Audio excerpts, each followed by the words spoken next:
จากวันนี้ทางเราจะได้มาสาธิตก็เรื่องตัวเงินเดือนเนาะสมมติว่าข้าพเจ้าเป็นพนักงานว่าจะเป็นต้องไปรอท่าใบสลิปเงินเดือนหรือใบสรุปเงินเดือนจากทาง HR หรือทางแผนกการเงินในแต่ละเดือนต่อไปเนาะสามารถเข้ามาเบิ่งในแอปตัวเองได้เลยบนเพโรลหรือว่าเงินเดือนมันจะมีรายละเอียดให้ว่าเงินเดือนในแต่ละเดือนนั้นทางเราถือกันจ่ายรายละส่ำใดถือค่าแน่ก่อนเงินเดือนบ่เงินมาซ่าบ่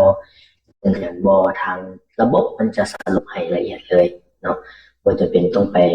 หาคิวต่อคิวในการพิมพ์ใบสลิปเงินเดือนออกมาหรือทางงานเองก็สามารถเบิ่งย้อนหลังได้สมมติว่าปีกายนี่อย่างเบิ่งคือเงินเดือนเท่าไหร่โดยส่ำใดเนาะมันสรุปไหลออกมาก็เบิ่งได้คือกันเนาะมันจะเป็นประโยชน์กับทางพนักงานและก็ลดเบี้ยของทาง HR หรือการเงิน